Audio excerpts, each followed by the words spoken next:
মানুষ যেরকম করছে আমি কিন্তু সন্তান না কপালে তো পড়ে গেলে এই পৃথিবীতে জন্ম দেওয়ার কিন্তু বাইরে দিতে পারছে।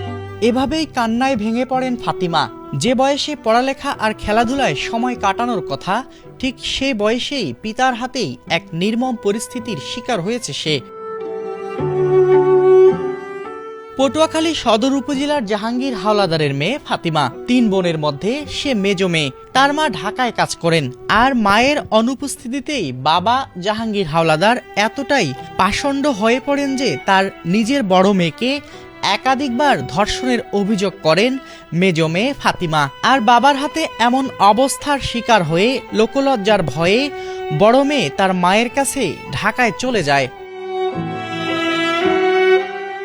নিজের বড় মেয়ের সাথে এমন অপকর্ম করেও ক্ষান্ত হননি জাহাঙ্গীর হাওলাদার।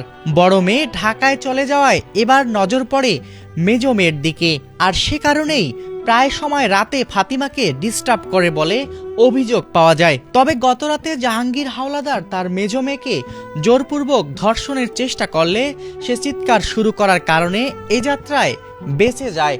সকালে ফাতিমা তার মাকে বিষয়টি জানালে এলাকায় ঘটনাটি ব্যাপকভাবে ছড়িয়ে পড়ে। পরে ভুক্তভোগীর মা রাবেয়া বেগম বাদী হয়ে পটুয়াখালী সদর থানায় একটি ধর্ষণ চেষ্টার মামলা করলে পুলিশ জাহাঙ্গীর হাওলাদারকে গ্রেফতার করে। ধর্ষণের জন্য নিজের বাবার সর্বোচ্চ শাস্তি দাবি করে কান্নায় ভেঙে পড়েন মেয়ে ফাতিমা। শাস্তি এমন শাস্তি দিবেন যাতে জীবনে কোনো বাপরা এই জিনিসগুলো দেখে যেন কোনো দিন কোনো বাপরা যেন কোনো মেয়ের দিকে হাত না বাড়াইতে পারে। তাতে প্রথম বড় হোক আর দ্বিতীয় বড় হোক, আমি শাস্তি চাই। আমার বাপের হয়ে আমি শাস্তি চাই। আমার বাবা আমার গায়ে হাত দিচ্ছে, বাজেভাবে টাচ করছে। আমার বড় বোনের কাছে যে শুইছিল, পরে আমি দেখার পরে সরে গেছিল। তারপর আমি ডাক দিচ্ছি, তারপরও অনেকবার যাওয়ার চেষ্টা করছে, আমার লেগে পারেনি। তার আগে অনেকবার কিছু করছে, অনেক কিছু তার আগে করছে। আমি যেদিন দেখছি তারপর তা কিছু করতে পারেনি, তার আগে অনেক কিছু করছে।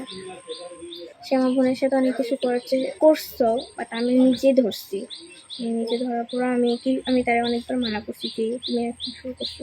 সে আমার করতে ধমক দিচ্ছে, আমার ভয় দেয় এসছে যে বেশি বাড়াবাড়ি করলে তো ঘুরতে হইবে। বোনে অনেকে জানাইছে, জানানোর পরে এরা কোনো গুরুত্ব দেয় না, যে বলছে আমাদের মান সম্মান চলে যাবে, এই কারণে কেউ গুরুত্ব দেয় না। কারণ আমাদের চোখে একবার ধরা পড়ছে, কিন্তু কাকু বলছে যে অনেকবারই করছে। কারণ এটা আমার আম্মু ভালো করে জানে, কারণ আমরা ছোট, আমাদের কাছে তো সব কথা খুলে বলা যায় না। এইসব বাপিতে কী করবো, যেসব বাপের নিজের মেয়েদের দিকে হাত বাড়ায়। মেয়েরা তো কিছু হলে বাপের আশ্রয়ই হয় না, মা বাপের আশ্রয় তারা থাকে। যদি বাপে এরকম কাজ করে, তাই মানুষও করতে কতক্ষণ। তোমার বাপ কি সৎ না? আপন নিজের রক্তের বাপ।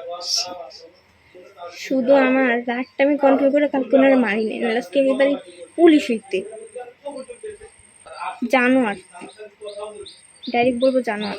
এই ঘটনায় পটুয়াখালী সদর থানার অফিসার ইনচার্জ মনিরুজ্জামান বলেন, ফাতিমার বাবা জাহাঙ্গীর হাওলাদারের নামে ধর্ষণ চেষ্টার মামলা হয়েছে। আসামিকে গ্রেফতার করে জেল হাজতে প্রেরণ করা হয়েছে বলেও জানান তিনি।